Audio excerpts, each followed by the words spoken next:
Good evening, everyone, and welcome to Have a Seat with Chris Hansen. Tonight, we continue our investigation into Dahvie Vanity, formerly of Blood on the Dance Floor, also known as Jesus Torres.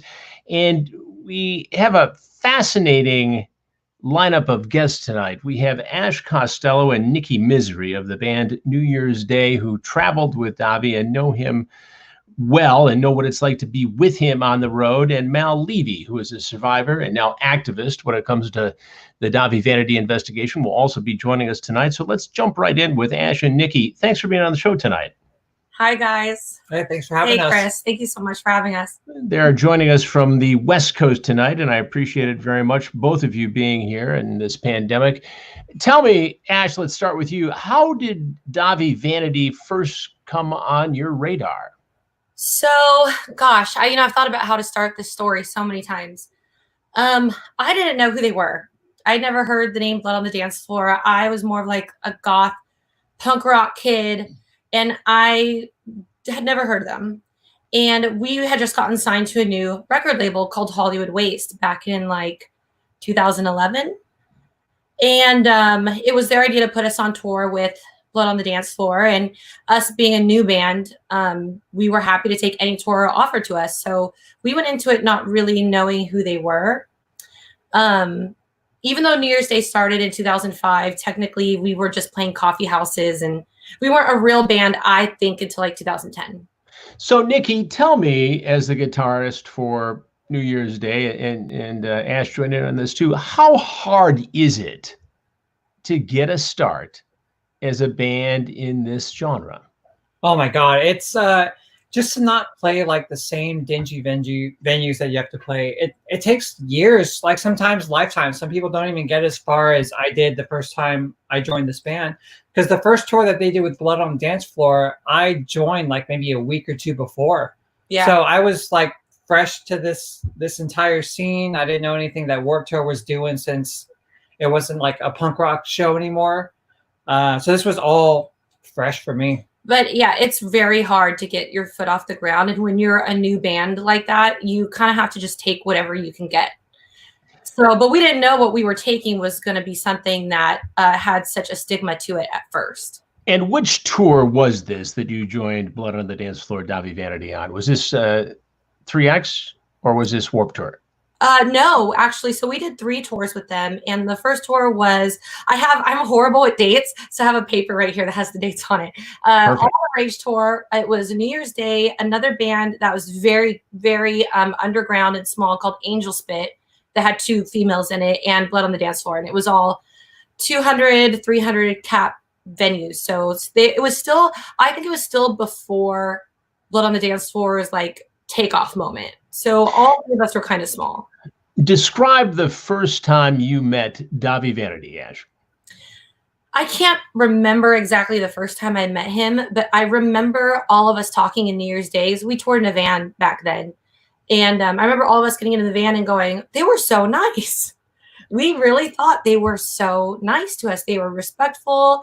At this point, once we had announced we were on touring on the dance floor, some things had trickled in, maybe some people going, oh, there's rumors about that band, be careful. So by the time the tour started, we'd already kind of heard these things, but I'm a very don't judge a book by its cover, or I'll make my basis and assessments on my own experience. So when I first met them, they were really nice, like really respectful. And when did you get a sense, Ash, that maybe Dahvie and Blood on the Dance Floor weren't all they advertised, that there was a dark side here? I think that tour, the All the Rage tour, was 2 months long, and it was a slow process. Little things I saw. I remember the first kind of incident where I was like, what the hell was that? Was we played the Whiskey, and we were all outside talking to fans, and he attacked me out of nowhere with a Sharpie and wrote all over my face, like kind of pinned me up against the wall and started drawing all over my face in front of fans. This is in Hollywood at Whiskey A Go-Go? Yeah. Right on Sunset. Yeah.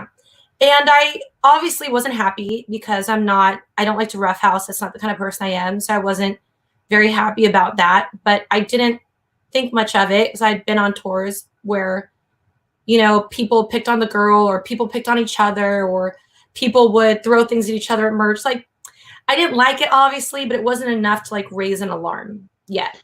Did you tell him, hey, that's weird? No, Okay. not yet. Not yet. I kind of played it off, I remember. And then the next thing that happened was I was in the dressing room. I think I was in the dressing room. This is like almost 10 years ago, so it's a little hazy. And he had like a super soaker full of water that he would shoot at the crowd. And he came in and shot me like no warning, directly right in the face with like one of those big, powerful ones. And it ruined my makeup. And I remember running to the bathroom and sitting in the stall and going, okay, this is bullying or something. Like something doesn't feel right. And the Angel Spit guys went to the boys and were like, hey, go get your singer. She's upset. And that's when I had a talk with him. I said, you can't be doing that stuff with me. I'm not really comfortable with it. I can't remember exactly what I said, but he was totally understanding. He goes, I'm so sorry. It'll never happen again. I didn't realize you didn't like it. Not a big deal. And I thought, okay, I handled that great. I set my boundaries. He's listening. That's great. And Nikki, how did you get along with Dahvie in the beginning? Well, to be honest, like most headlining bands, you don't really get to hang out and really converse with them so much. There's a lot of times busy. Yeah, everyone's doing their job. Everyone's busy. They got their own things that they're doing. So I never really was more than a, hey, what's up, man, with him. It was just more so just see from the sidelines. And this progressed, though, Ash, to a point where you had an interaction with Dahvie that was downright scary. Tell me about that. So this is the first tour. This is All the Rage, and we're nearing the end of the tour because it was a Halloween themed tour. And it's Halloween night. I've already played. I think Blood on the Dance Floor is about to play, and we're playing a venue in Milwaukee called The Rave. And the way the backstage area works in The Rave is it's one big backstage that's divided by curtains. So with me being the female, everyone just knew kind of to give me my space, or don't, if I say I'm changing, don't cross the curtain. And I would have a guy stand there and like kind of watch out. So Nikki and my guitar player at the time, Jake Jones, were standing at the door. But I guess they weren't paying attention, or it was the wrong door, or they were talking or whatever. But I'm, rummaging through my suitcase. I'm backstage alone. It's kind of dark. It's not a very brightly lit dressing room as I remember. And I hear a sound. So I stand up as I'm, going through my suitcase, and I turn around, and there's a figure standing like this with a cloak, and they're wearing a bunny mask, and they're just standing there looking at me. Now, the reason I believe this is Dahvie is because, one, I could see his hair sticking out from behind the mask. It was his height because he's quite short, and it's one of the costumes he wears on stage during that tour. So he's not saying anything, he's not moving, and I'm like kind of playing off like, haha, you got me, you startled me, good job. And out of nowhere, he like leapt over all the suitcases and tumbled me to the ground and started choking me. Choking? Yeah, choking me. But I remember this part till the day I die. He was choking me so to the point where I couldn't even let out a scream or let out the word stop or you're hurting me. Like, I remember thinking this man knows what he's doing, because his thumbs, I specifically remember his thumbs being perfectly in my like airway or whatever you call, I don't know, human anatomy, but it was like perfectly placed to cut off my breathing. And how convinced are you that this was actually Dahvie? I mean, I know it makes sense. Same height, same weight, same costume, mask on, same hair. Are you sure it was Dahvie? At the time, 100% yes. And then we had a talk with him eventually about it when he eventually did apologize. But I mean, it was very scary. I remember thinking, this is it. This is where I actually like get choked to death. Like, I actually thought that. And why would he do this to you? I don't know. He never gave me a reason except for it was a Halloween trick. It was a Halloween prank. A Halloween trick. This is Halloween tricks. And Nikki, where were you when this happened? Were you nearby? Did you come across? I was with the other guitar player. We were on the other side. It was Jake Jones. Yeah, so we were on the other side of, was it the curtain? Mm-hmm. And so we're just sitting there just chatting, and all of a sudden you see like this ruffle, and we kind of like look back, and we come across, and we see him get up and run across. And now when he gets up, like his hood's not on anymore. Like, it's his hair, that's his tattoos. Like, you know who he is. it's him. And then we kind of follow, like, because we were about to go like handle business. And yeah, the boys were I don't know any other way to say it except for they were going to beat the shit out of him. Right. They were going to go on stage, drag him off, and go after him. And I'm the one that told them to stop because they would get in trouble. You know, I would imagine, Nikki, this is your bandmate and this is your girl here. You had to be just outraged over this. oh my God, I was absolutely livid. Like, you're seeing red. That's all you can think about. And like, in a sense, of course, like Ash stopped us and calmed us down. But like, you go on the stage and that same man is right up on the stage singing all these kids. Yeah, he went to directly performing right after that. So, but we were lit. I mean, we were in the parking lot. We didn't know what to do. We were like, do we call the police? I was like, I didn't really see his face. And we just didn't know what to do. And we were a new band. It's our first like kind of real tour. We had done like a couple weeks on Warped Tour here and there on a small stage, but this was like our first real venue tour and our first tour with our new record label. And I just didn't know. I didn't want to come off as whiny. I know it sounds stupid now because me now would have beat the shit out of him myself, but I didn't want to come off as whiny. I didn't want to come off as complaining. I didn't want them to think I wasn't tough enough to handle being a touring musician among all the guys. And so ultimately we waited, we talked to him, and he apologized and said it was a prank, and we let it go. So he just said it was a prank, even though he had his thumbs right very quietly around my neck. Yeah. I don't, to this day, obviously don't understand how that's a prank. But this person is, as you've seen on a lot of your interviews already, is not like quite right in the head. And some of the stuff I'm sure he thinks is appropriate is not what other people would think is appropriate. As the tour continued, did you start to see him interact with younger fans, young women, clearly underage? Not on that first tour. I mean, he made me, I'm generally uncomfortable around people I don't know already anyways, but he made me feel uncomfortable, and we kind of kept to ourselves. Like maybe we'd meet them at a Denny's after, or like meet some of the band members. But as far as like hanging out with them, we never really did, ever. The most I ever hung out with him was way before we ever even toured together. We both ran into each other at a club, and someone was like, hey, you guys are both in bands, take photos together. But we never really hung out on that tour. And you toured with him again? Yes. And how did that come about? So they asked us to do a second tour, and he had apologized, and we thought, okay, I need to have tough skin if this is the life I'm going to live. And I want to be around all these guys. I need to be able to handle this. I need to hold my head up high. I set boundaries, and I can do this. So the second or third day of this tour, it's the Fight to Unite tour, which was April, May 2012.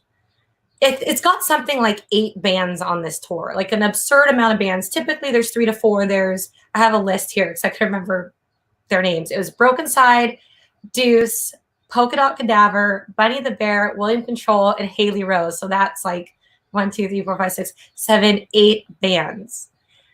So there's a lot of people on that tour and not a lot of space because the venues were still kind of small. We didn't really see anyone too much. And to make it worse, the second or third show of that tour, I broke my leg on stage.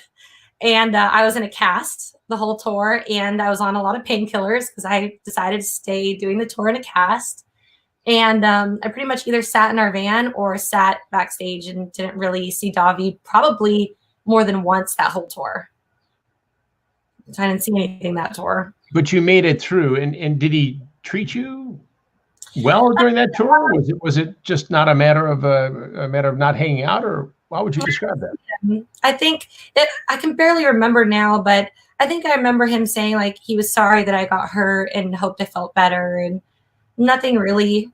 I kind of stay in our dressing room on the days we got one, and no one, none of the bigger bands on the tour ever came in there really. So this continues. His reputation. You've heard the rumors, you and Nikki and the other people on tour. You end up going out with him again. And how does this now develop? So now we've gone through 2 tours, and there's another tour past all the incidents that happened at All the Rage. And I made the okay to do the Scene is Dead tour because it had been a while and nothing had really happened. He'd been okay to me since the Halloween prank, and I'd never seen anything myself, and the guys, you know, looking back, I wish I could say, yeah, there was some stuff besides like inappropriate behavior on stage, but then it was kind of typical to see inappropriate behavior on stage. Dahvie's was a little bit more extreme than a lot of people, but that wasn't really too untypical. Do you know what I mean? If that's even a word.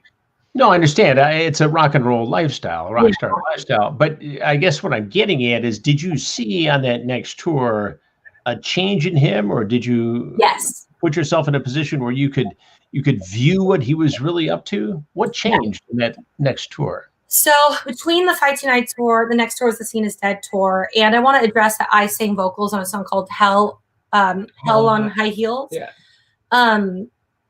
That song was sent to me, and I did it in my bass player's bedroom. I wasn't around the guys. I didn't meet up with them. I wasn't in a recording studio with them. So that was just, I do that a lot with other bands. Song gets sent to me, I record it, send it back, and it's not really a big deal. So we do the Scene is Dead tour. It's us, Jeffree Star, Dahvie Suicide. And this is the tour where I'm a little bit more comfortable with the band. I'm a little bit more seasoned now with touring. My leg is healed, even though I'm still in a cast, and not like a cast, like a knee brace. And now I start seeing things on this tour. I start seeing things that make me really uncomfortable, and things are starting to happen to me that are making me feel really uncomfortable. Tell me what you saw that made you uncomfortable, Ash. Well, this is about a year or so after the first tour, and more people are coming to me with these rumors. And I'm starting to realize that this is something that's actually very serious. And I'm starting to see things on this tour. I'm starting to see young girls walking around backstage. I'm starting to see girls that I know can't be 18 in the backstage area, or walking by the buses, or hanging out. And I'm starting to feel like maybe there's some truth to these rumors, right? I've never actually seen it with my own eyes, except I walked past the bus one time and the door flung open, and I could see for like the split second the door was open, I saw him, you know, getting oral sex from somebody. It wasn't long enough to see who, or definitely not what age they were or how they were dressed or whatever. But stuff would happen all the time. Like a mom would be asking where her daughter was, and like one of their crew members would joke, "Oh, she's she's, you know." Right. I don't want to be crude, but one of the crew members would say, "Oh, she's with Dahvie," but in a much more crude way of saying it. Right. And I don't want to perform with them anymore. I'm feeling really uncomfortable about being there. And did you confront Dahvie? Did you say to him, "Hey, you know, I've seen some stuff. I sent some stuff. I'm told some stuff. I don't like it. I'm not comfortable with this." No, because at this point on this tour, he had 2 large security guards. And it became harder to even get near him. Like it was a big change from the first tour we did to that tour, a very big change. And but I saw enough to know that I was uncomfortable, and the things he was saying to me on stage was making me feel uncomfortable. Like there was one time I performed Hell on Heels on stage, and he said in front of the whole crowd, you know, "You have to suck my dick if you want to make it in Hollywood," shit like that. And again, he said this on stage. He say stuff like that to me quite often on stage. I'm sure there's YouTube videos of it. He would push me on stage. He would just belittle me on stage. So I stopped singing with him, right? And how do I get into the part that led to the confrontation with the girl? Like, I don't know how to start this part where things go ahead. Right. I understand it's a bit of a tough turn in a transition, but at this point, I just want to dig into this for a minute. He's the bigger name on tour. Is that fair to say? Did you feel like you were beholden to him?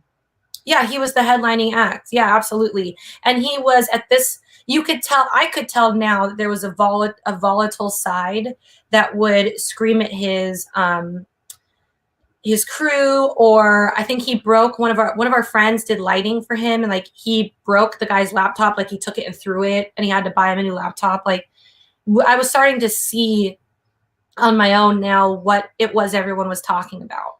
Is it fair to say that you saw this perhaps initially as, okay, this is the rock star lifestyle, and then it transitioned into something that you just could not tolerate, you couldn't morally deal with anymore?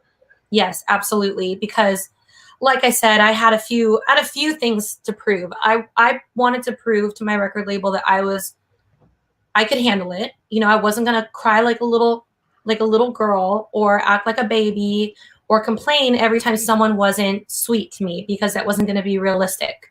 You know, being a female in a band, it's unfortunate that Dahvie would not be the only person I could say had treated me disrespectfully or had been rude to me or condescending or belittling or inappropriate. And if I complained about every single person, I don't know, I just felt it wouldn't have looked good, you know, for me. And then at the same time, my team, who is not my team any longer, pressured me to stick it out on the tour and not say anything. I mean, your management team.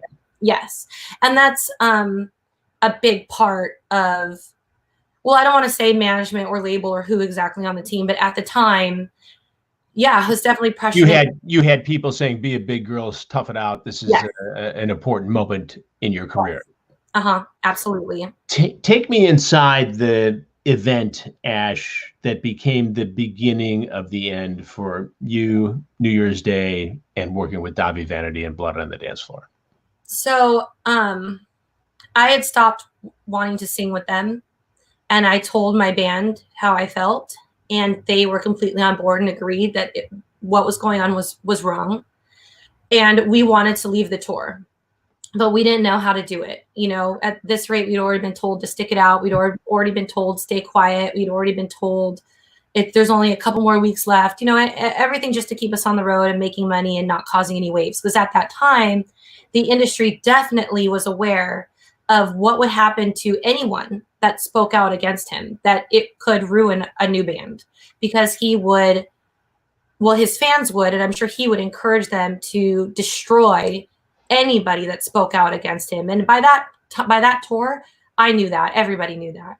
So like I said, I was encouraged to stay quiet. So I had been talking to my band, how do we go home? What does going home look like? Because no one wants to be here anymore. I don't want to be a part of this anymore. I expressed that to a fan at a show. I remember she goes, are you going to sing with Blow on the Dance Floor tonight? And I said, no, I don't like them anymore. They make me feel uncomfortable. Well, that fan had went and told Blood on the Dance Floor what I said, and actually did us the great favor of speeding up us getting off. So that information gets to Blood on the Dance Floor. Dahvie, what does Dahvie do to you? What does he say? What happened next? Yeah. Well, we got the call the next morning. That's right. Yeah, that he wanted to talk to Ash by herself only. And of course, Ash was not about that. So she brought the other. No one was. Yeah, you guys weren't going to let me go by myself. No, not at all. And so Ash brought the other guitar player with him to go speak. Well, okay. So the next day we get a call from the tour manager that goes, don't load in. We need to talk to you. So Dahvie basically said, if you get down on your knees and apologize to me, you can stay on the tour. Wait. Dahvie Vanity says to you, if you get down on your knees physically and apologize to me for what was his bad behavior, he would allow you to stay on the tour. Yes. Like I said, I didn't go alone. Like requested, my guitar player at the time, Jake Jones, came with me and stood behind me. And like I said, he said, get down on your knees and apologize. And I said, no, I didn't. I mean, I don't know if I can say any bad words, but what I said was basically no fucking way. And he said, okay, then pack your shit and go home. And I believe he also said, and if you want to throw down, we can throw down. Like throw down meaning actually physically fight, or? Yeah. Who says that to a female colleague? Nobody. I've never been disrespected like that since. No man would say that to a woman. What does that say about Dahvie Vanity? Oh, I don't think there's a disrespectful or a respectful bone towards anyone in that man's entire body. So what happens at this point? Are you done after he tells you to get down on your knees? Yeah, I walked back to the van and I was like, all right, boys, we're going home. And everyone cheered because we were ready. You know, we were already thinking about going home. They just made it easier. At this point, had you made any money? Did you have any wherewithal to get to where you needed to get? How did you get out of there? Well, not really. Like I said, we were still a small band. You know, we didn't have a lot of merch. We were the opening band. We didn't really have a leg to stand on, and we were kind of floating day to day. And actually, Jeffree Star heard that we were getting kicked off the tour, and before we were able to leave, he had someone from his team come up and say, "Hey, Jeffree wants to talk to you on the bus, on his bus." And were you with me? I can't remember who was with me. You were with me.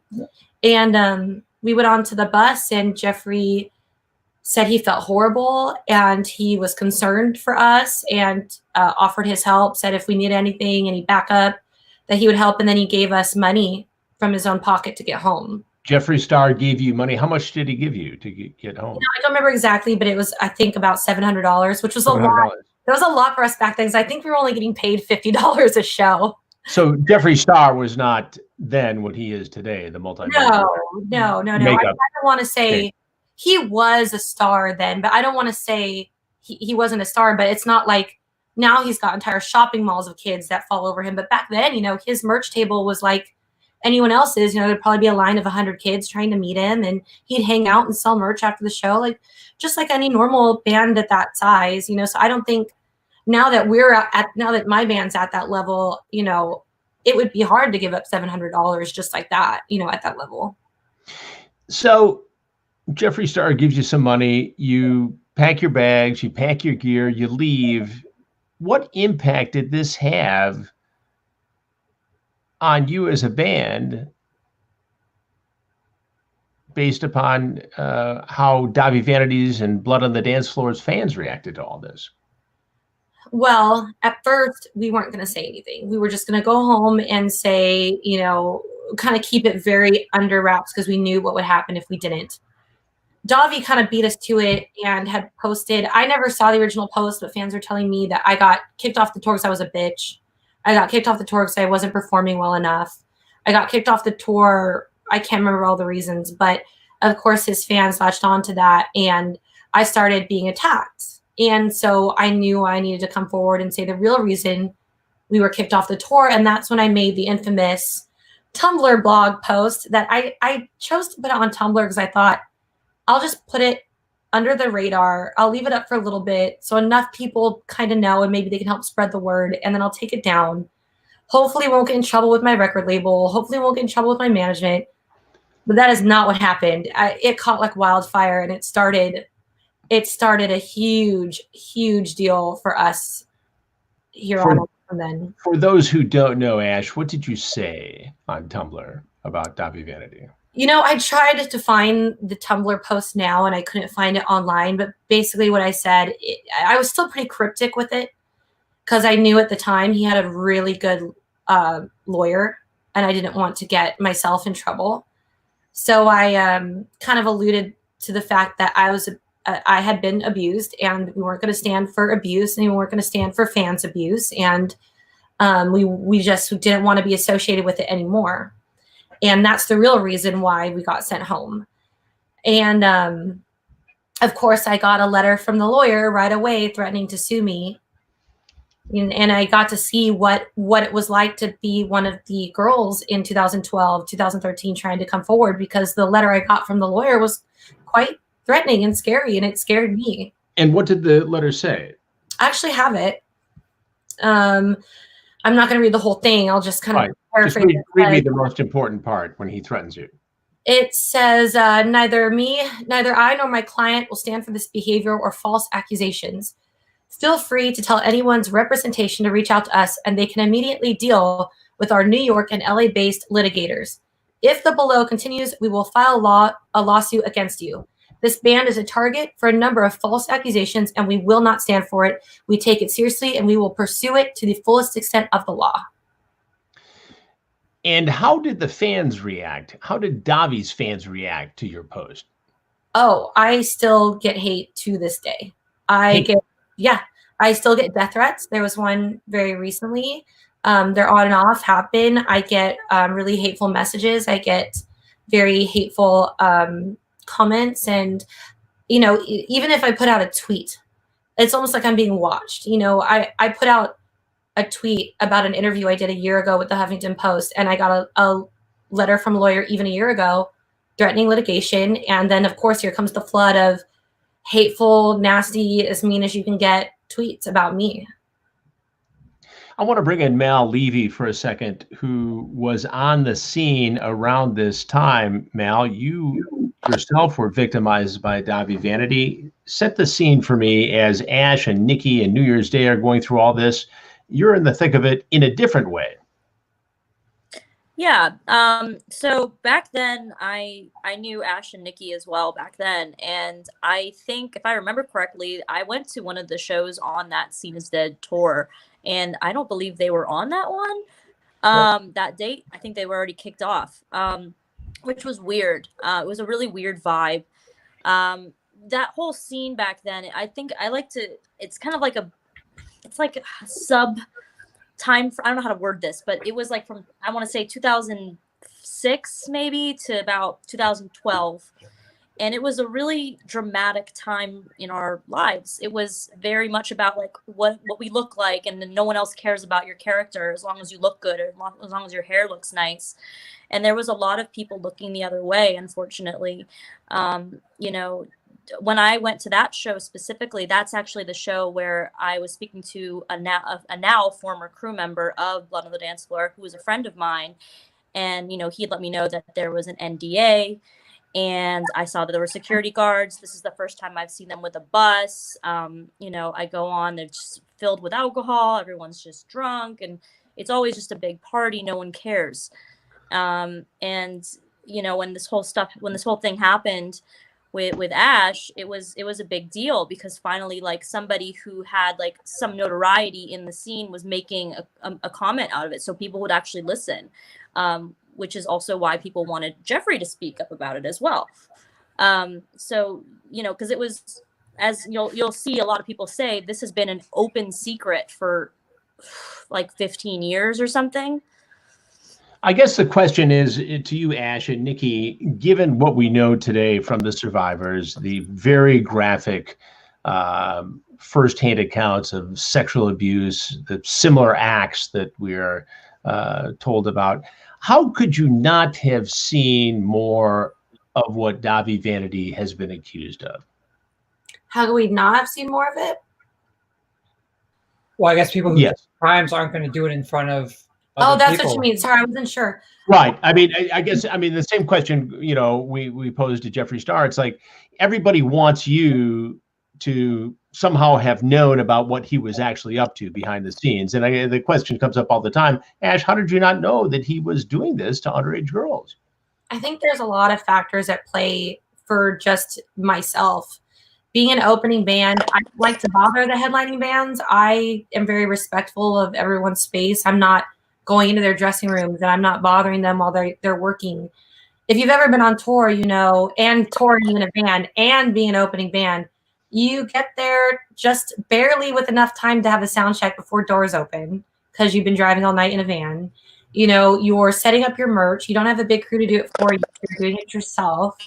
When we're not on stage, people can attest to the fact that we were at our merch table slinging our own merch and like trying to get to know the fans back then at that level. I mean, if it had been maybe at the level we're at now, maybe I would have hung out more. Maybe I would have seen more. But back then, I just wasn't around them very much. You know, and I really didn't want to be. Like I said, I'm pretty uncomfortable with people I don't know already. You know, so I don't know. I just didn't really hang out with them. And we're very like hard working and hands on. So like we're out there with the merch like in between every set. So it's hard to be backstage when. Yeah. How do you think he got away with this for so long? Okay, so here's the part this is the part that made me want to talk about this for everyone out there.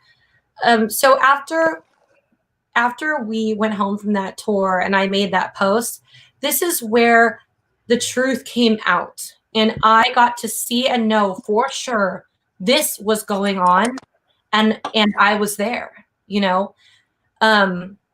Girls started feeling comfortable coming to me with their stories, and I think that I was the first one that people actually went to. And the stories, Nikki was living with me at the time, the stories were coming in by the dozens. And I would be up till 6 a.m, like every night, talking to these girls and getting screenshots they had, any facts they had, their stories, telling them to type out their story, send it to me. I was compiling them to bring to the police. And I did. Give me an example of some of the stories that you were hearing. I mean, you sort of became a clearinghouse for victims of Dahvie Vanity. Yeah. All right. Well, I had collected over 30, and I had them each in a different file by girl's name in order from most facts and evidence to least facts and evidence. And one of the girls you've actually already interviewed, and I haven't asked permission to say her name, so I'm not going to. But she came to me, and the problem with her was her mom had found out her and I were talking, and her mom told me to never talk to her daughter again. She didn't want her daughter involved in any of this. She wanted her daughter to just forget it. So I think parents played a big part in the fact that these girls didn't get taken seriously. And then, so that's one factor. Do you think that's because the parents were embarrassed that they let the girls get involved with this fellow or go to these shows? Or do you think it's because in some cases, as we've seen, it was the mother who was interested in Dahvie or the music or the concert and brought the girl along, who ended up getting pulled into this? I think that's one of the reasons. Another reason was they could tell their daughters were upset and they just wanted their daughters to forget it and move on. I think another reason was they didn't take their daughters seriously and they thought maybe I was bringing more drama to their daughter than they need. I remember one mom thought her daughter was making it up. There's no way a rock star would have cared about her daughter. I mean, yeah, I'm sure you've seen it all too. I saw all kinds. Some parents were supportive, some were not. And I always try to talk to the parent if I could to get them to cooperate, and a lot of the times they didn't want anything to do with it. Why do you think the young women, the victims, reached out to you specifically? Because they knew you were on tour with him? They knew that you had separated from him? They thought they could trust you? Yeah. I think that they didn't have anyone to talk to. I think that the police very rarely took them seriously. And I would love to touch on that because I wasn't taken seriously by the police. Well, so that's an important part of this. And Mal, I want you to jump in here too, because you've been involved in the effort then and now in terms of, kind of making sure that these survivors have a voice. But you've got 30 some potential victims who have come forward to you. We counted, Ashley and I were on the phone the other night, and we counted it. So far, publicly, between all of the platforms that have done interviews plus Huffington Post, we are now at 49. 49 victims. That's just public, though. There's it'll be over 100 if you go through all of my text messages, my Instagram messages, Ashley's. There's over 100 now. And this legal pad, just by reference, is full of names and people and leads where I haven't even followed up yet. But I want to back up. I want you to hold that thought, Mal, because that's critically important. I don't want to go back to Ash for a second. So this is 2012, 2013, right? You've got this list, and you've got 30 women, and all of these stories are heart-wrenching, horribly sad, in some cases violent. I've heard these firsthand accounts. You go to police. How do you try to bring this to law enforcement authorities? Tell me what happened. I want to paint a picture of the evidence I had compiled. The evidence was from screenshots of the messages sent to the victims. And in one of the cases, I had copies of the police reports and a voice recording of him telling this girl, she told me she was still in contact with him. And I said, next time he calls you, find anything and just record it. That's all. Just record what he says to you. Don't lead him on. Don't just press record. And he was telling her to practice on a banana to get ready for him, wear a schoolgirl's outfit. He's going to be the teacher. And this girl was 16. So obviously I was at that point ready to take it to the police. And you had this as an audio recording. Yes. Dahvie Vanity saying this to the 16-year-old girl. Yes. Yes. This is just one of some 30 stories that you had compiled 7-8 years ago. Yes. So when I told at the time, my stepmom was a sex crimes detective for Anaheim Police Department. And I asked her on her advice. And unfortunately, even she said to me, this is a fool's errand. There is not enough actual evidence, not the type of evidence they need to pursue. It's a jurisdictional issue because each story is in a different state, different city, different laws. And she thought, you can turn in this evidence, but I'm warning you, don't get your hopes up. So I had it all in a USB and I took it to the Orange County Sheriff's Department.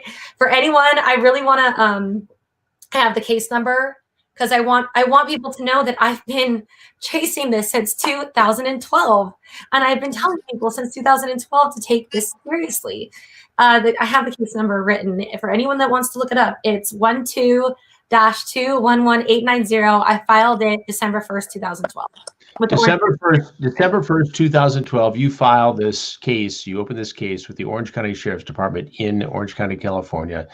You're working with a detective. Your stepmom is a detective in a nearby jurisdiction. She tells you that jurisdictionally, this is going to be difficult. What did they tell you at Orange County Sheriff's Department? They said exactly the same thing. One of the biggest issues that was holding them back from pursuing anything was their words, jurisdictional issues, because they would have to work with every police department in every state and they would need the victims. They said, I can't speak for the victims. Like, you can give us all this evidence, but it basically doesn't help us if it's not the victims coming forward themselves.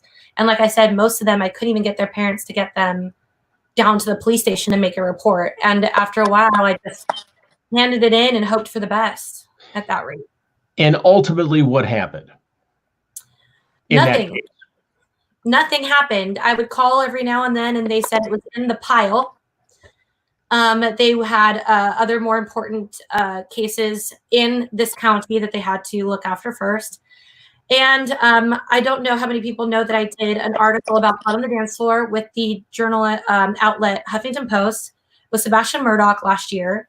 I think it was 2018 or 2019. And I said, I have this USB with all this evidence. I was like, maybe they still have it.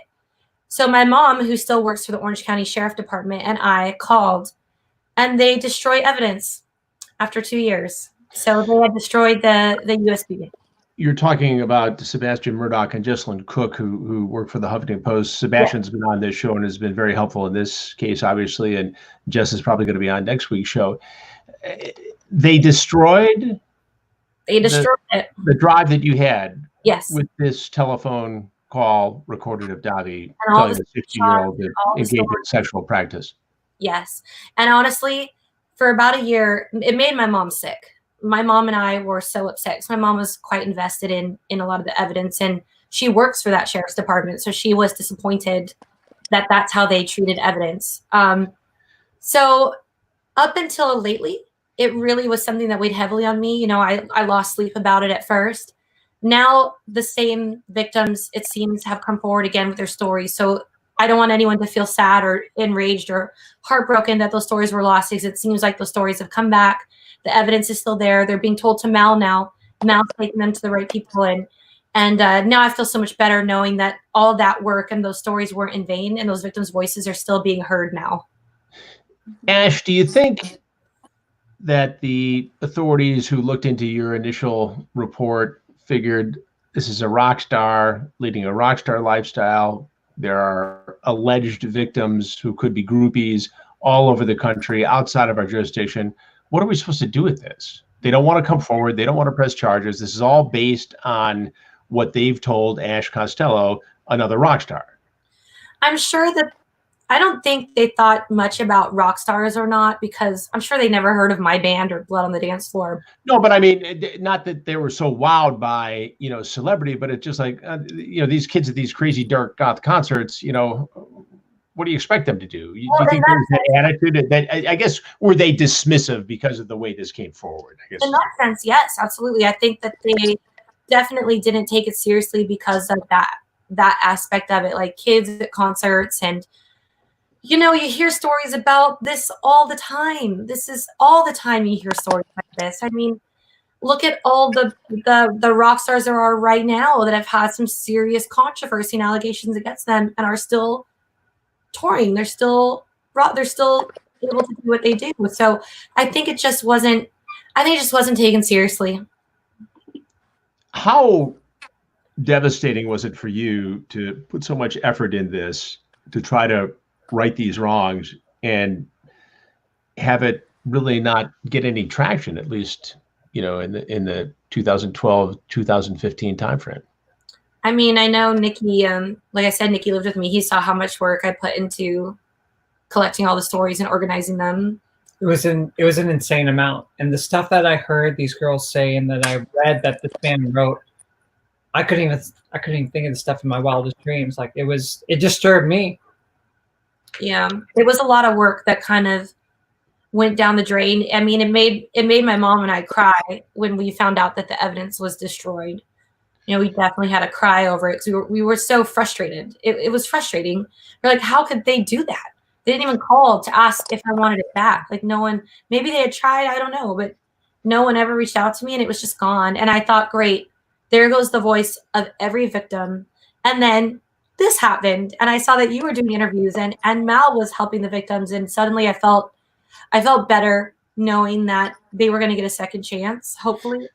Mal, how many of these 30 or so victims who initially got in contact with Ash are you involved with now in terms of seeking justice and putting them in contact with law enforcement authorities to make sure there's a proper investigation?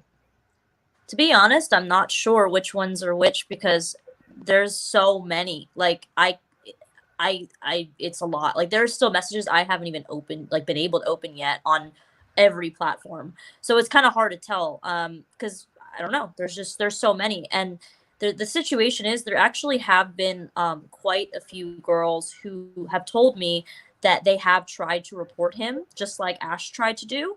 And they were turned away by police essentially for different reasons. Like, oh, no, there's not enough evidence, or no one's going to believe that, or whatever the reason was. There's like 6 or 7 that I can think of from the top of my head who told me that. And so it's been, and then also similarly to, what she said about them destroying the evidence, Torin, who was on the show a few weeks ago, they took her shirt for DNA testing and they never did anything with it. And they called her like 6 months ago saying, do you want this shirt back? Because if not, we're just going to destroy it. This is one of the young women that we had on the show a few weeks ago from the Colorado incident, where a police investigation was generated, and Dahvie Vanity was actually arrested for a short period of time and questioned. Mal, you had your own incident with Dahvie. We talked about this on the show before. It is consistent with forced sex, as so many others. Some we don't even know about yet. Some of the women haven't even spoken out yet. What change have you seen in the last 3 to 4 weeks with initial contacts with law enforcement? I've talked to some people, you've talked to some people. There's some of the same people. They don't want to be named because of the status, the stage of the investigation, and we're going to respect that. But have you seen a change? Have you seen a greater interest in serving justice upon Dahvie Vanity at this point? Well, I have to be very careful with my choice of words. I will say first that just to preface whatever the word is, a lot of people ask me about that like every day about like first they want like proof that there's even anyone involved. They want updates, which I completely understand. They're watching something unfold and they want to know what's going on. But there's only so much that can be publicly brought up because we have to remember that this is a criminal investigation. But I will say the most I think I can say about it is that they are taking it seriously. For once, they are taking it seriously. And do you believe on your case that you will see justice? Oh, hell yeah.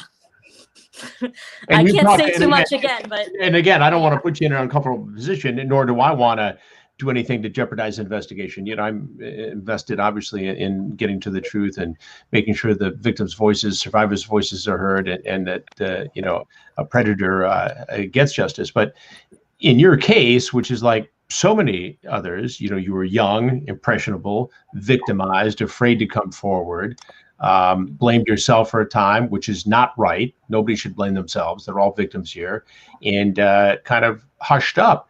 Now you feel that there's evidence, there is relevancy, and there's going to be justice in your case and many others.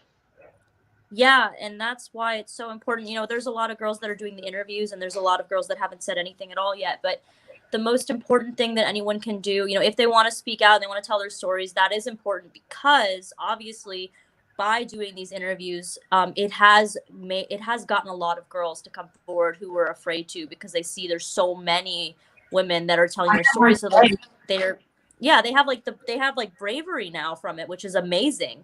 But at the same time, I definitely encourage these same girls to file reports locally. And if they need help getting in touch with anybody involved, to just get in contact with one of us, because we can point them in the right direction, because that ultimately is what will get this done.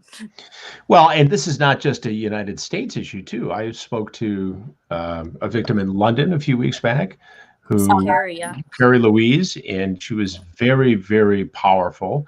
She talks about women throughout Europe, Paris, Germany. The ramifications here are absolutely astonishing. Ash, what do you say to Dahvie Vanity tonight, the man who once ordered you to get down on your knees and beg for forgiveness to stay on the tour? He told me that day that he was going to ruin me and I would never make it. I think we can all agree that did not happen. I don't have anything to say to him, but there is something I do want to say before we wrap up. What is that? I really want to encourage, how do I say this? Being an opening band or any band on the tour, it's easy to go day to day without interacting with a lot of the other bands, especially the headlining band. But the crew, the people that shared the buses and shared their time with that band while on those tours, and the band members, I feel need to come forward. I get why they're not coming forward, because I get it. It's going to look like they covered up for a bad person. It's going to look bad. They're not going to want to admit it. And I also can see how people react online. There's almost a witch hunt for the people who were on the tours that maybe saw something and aren't saying anything. And I think the more you attack these people, the less they're going to want to come forward and the less they're going to want to help. So I think just encouraging people to come forward, even if they were in the bands and they didn't back then, for maybe they were scared. Band members had to sign NDAs. You know, maybe they were scared of getting sued. Their whole career is being taken away from them. Whatever reason, I just really want people to have an empathetic mind. And instead of attacking, encourage these band members to come forward, because those are the stories we really need to hear. Why do you think, even after everything we know, all the shows we've done, the other stories in the Huffington Post, why do you think young girls are still, as we speak live tonight, in contact with Dahvie Vanity? Young teenage girls who worship him, who hang on his every word, who want to meet him. And we know that's happening. It is happening because, look, I knew doing this show would open me up once again to scrutiny and criticism and hate.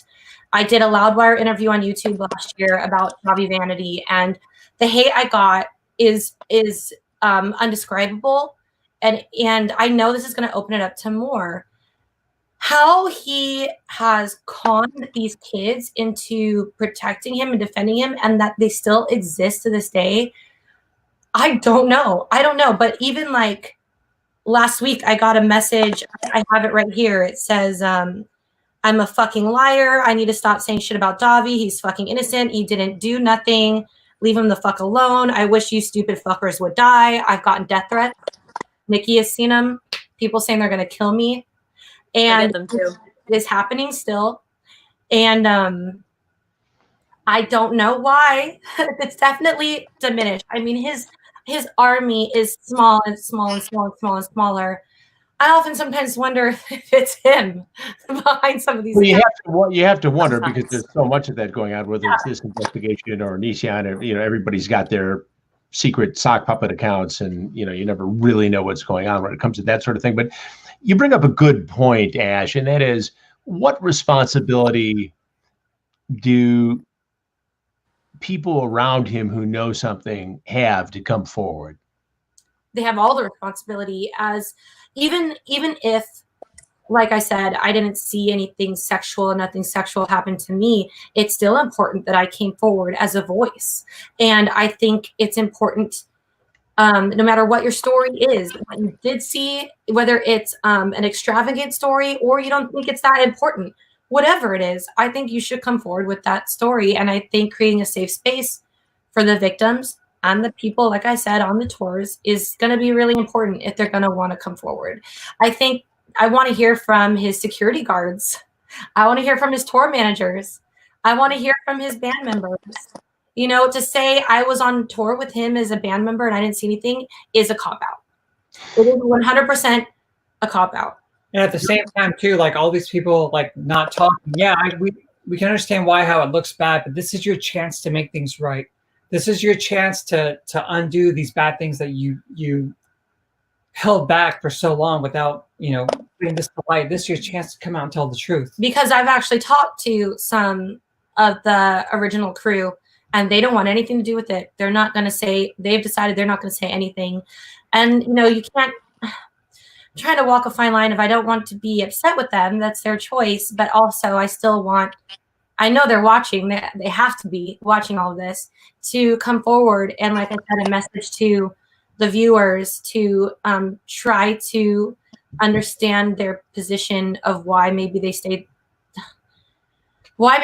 quiet until now, and hopefully encourage them to talk. Well, Jay Von Monroe came on this show. He took heat afterwards. There's video of him, talking about young fans. I did have an opinion on that. Yeah, we both said. Yeah. Well, but, so we'll get to that. Yeah, Jay Von Monroe came on the show. Go ahead. I toured with Jay. I think he's a lost soul. I think that he was brainwashed, and I look at Jay as one of the victims, to be quite honest with you. Well, he was. There's no way around it. He and I spent a lot of time with him, and Gabrielle talked to him, and he, look, was he talking smack and saying that making fun of some mother looking for their daughter, and is it horrifying and wrong in hindsight? Of course it is. What did Jeffree Star actually see? People beat him up after coming on here demanding that Dahvie Vanity face justice. Fallon Vendetta was on last week, and she lived with him for a period and knew some stuff was going on, but didn't want to admit it at the time. She got enormous heat for it. You will, Ash, Mal, you still do. I get tons of heat for it, and all I'm trying to do is create a place where victim survivors can have a safe voice and to get inside the mind of a predator and get justice. The point is, and I think what we all need to remember, is this isn't putting you on trial or anybody on this show on trial or Jeffree Star or Fallon Vendetta or Jay Von Monroe. This is about Dahvie Vanity. This is about what he did. And is he going to face justice? And so, we can forget what the point is. Right. So you can say what you want about anybody on the periphery of this thing, and nobody's certainly perfect, but people sometimes forget, I think, that this is about justice for the survivors and about making sure that Dahvie Vanity Jesus Torres faces justice. If he's watching tonight, Ash, Nikki, and I'll get to you, Mal, right afterwards, what do you say to him? Nothing. We talked about this. He asked me, what would you say to him? Like, I have nothing to say to him at all. I just wanted to speak to the victims, and I'm sorry, the survivors, because I love that they're survivors, not victims. And what I want to say to them is just stay strong, make sure your voices are heard. There is a safe space. Everybody's doing their best to create it, especially Mal. And I have nothing to say to that guy at all. Never did.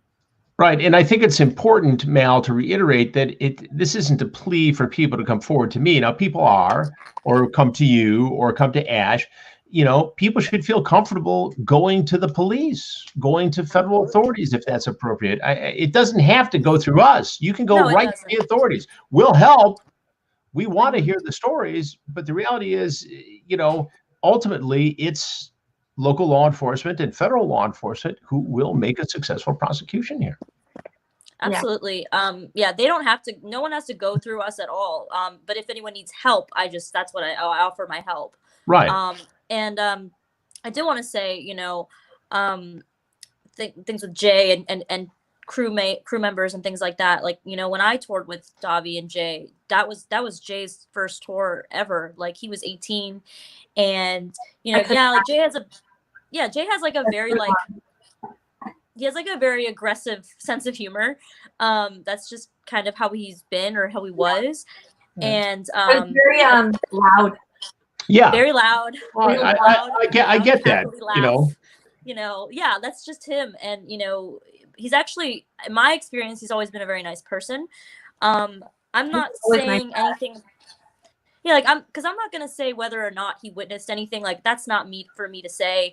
But you know, he behind the scenes, he has been helping out. Like, I text him and I ask him questions and he helps. Well, hey, me. he came on the show. He didn't have to come on the show. Jeffree Star didn't have to come on the show.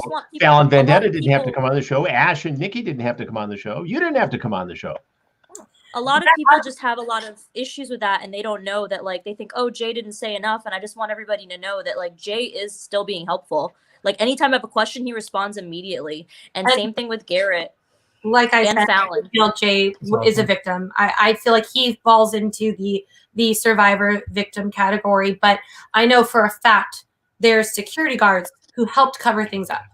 I know that. I know that because I heard the stories after, and I spoke to them after once they quit or were fired. And I know that they saw stuff, but they don't want to come forward.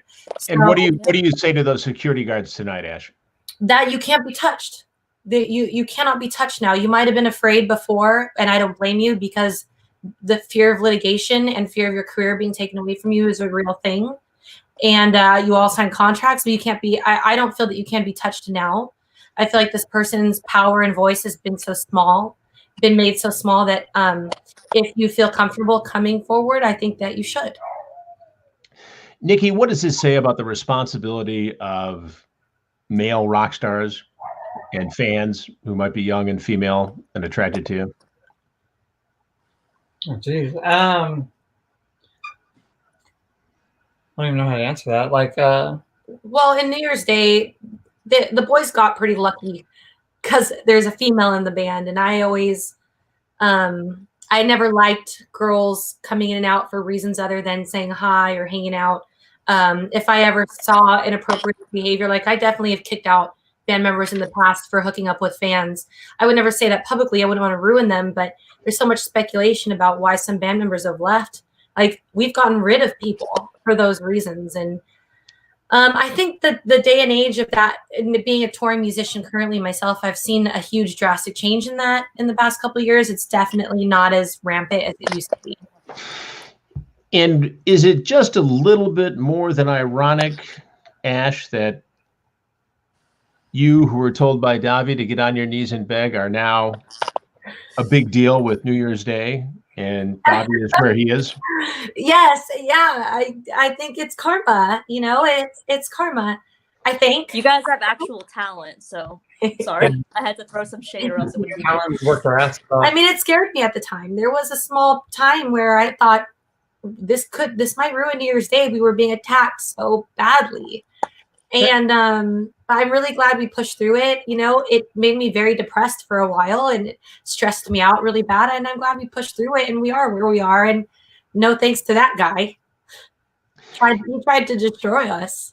Ash, any final thoughts, Ash, Nikki, before we wrap up tonight? Anything else you want people to know? No, just thank you to Mal for being here. You know, I wanted a voice of another female in the music industry. The music industry has changed.